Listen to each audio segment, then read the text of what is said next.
পূব এছিয়াৰ দক্ষিণ অংশত অৱস্থিত ভিয়েটনাম এখন সুন্দৰ আৰু আকৰ্ষণীয় দেশ। প্ৰাচীন কালত ইয়াক চাম্পা নামেৰে জনা গৈছিল। অৱশ্য এই দেশখনৰ সংঘাতৰ ইতিহাস আছে।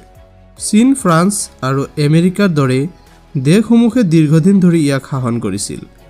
যদিও ভিয়েটনামীন জনসাধাৰণৰ সাহস আৰু সংঘাতে দেশখনৰ স্বাধীনতা আনিছিল। স্বাধীনতাৰ পিছত ভিয়েটনামে ক্ৰমান্বয়ে উন্নয়নশীল দেশসমূহৰ সৈতে যোগদান কৰিছে। প্ৰাকৃতিক সৌন্দৰ্য, সাংস্কৃতিক বৈচিত্ৰ্য, চিত্ৰময় দৃশ্যৰ বাবে দেশখন বিখ্যাত। ভিয়েটনামৰ আনুষ্ঠানিক নাম হৈছে ছ'চিয়েলিষ্ট ৰিপাব্লিক অৱ ভিয়েটনাম। চীন, লাওছ আৰু কম্বোডিয়াৰ সীমান্তৱৰ্তী এই দেশখনৰ আয়তন 3,21,205 বৰ্গ কিলোমিটাৰ। জনসংখ্যাৰ হিচাপত ই বিশ্বৰ ত্ৰয়োদশ বৃহত্তম দেশ। ভিয়েটনামৰ ৰাজধানী হৈছে হানয় আৰু ইয়াৰ আটাইতকৈ ডাঙৰ চহৰখন হৈছে হো চি মিন চহৰ। বিশেষকৈ কম বাজেটত বিদেশ ভ্ৰমণ কৰিব বিচৰাসকলৰ বাবে ভিয়েটনাম এক আদৰ্শ গন্তব্যস্থান।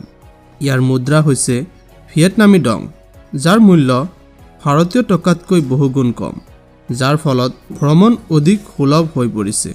এই দেশখন বৌদ্ধ ধৰ্ম অনুগামীৰ বাবে বিখ্যাত, কিয়নো ইয়াৰ 50% জনসংখ্যাই বৌদ্ধ ধৰ্মত বিশ্বাস কৰে। ব্ৰাজিলৰ পিছতে বিশ্বৰ দ্বিতীয় বৃহত্তম কফি উৎপাদনকাৰী দেশখন হৈছে ভিয়েটনাম। ইয়াৰ আটাইতকৈ ডাঙৰ গুহা হেং চন ডুং, যি আচৰিত আকাৰ আৰু প্ৰাকৃতিক সৌন্দৰ্যৰ বাবে বিখ্যাত। ভিয়েটনামৰ জনসাধাৰণে কাছক সমৃদ্ধি আৰু উন্নয়নৰ প্ৰতীক বুলি গণ্য কৰে আৰু লগতে গাহৰি পালনো ভাল পায়। ভিয়েটনামৰ ভ্ৰমণৰ অভিজ্ঞতা আকৰ্ষণীয়, য'ত ধুনীয়া বিল, নৈশ জীৱন, জংগল ছাফাৰীৰ দৰে দুঃসাহসিক ভ্ৰমণ আদি উপভোগ কৰিব পাৰি। সৰলতা আৰু সাংস্কৃতিক ঐতিহ্যৰে এই দেশখনে পৰ্যটকসকলক এক আচৰিত অভিজ্ঞতা প্ৰদান কৰে। গতিকে বন্ধুসকল, আজিৰ ভিডিঅ'টো চাই কেনেকুৱা পালে?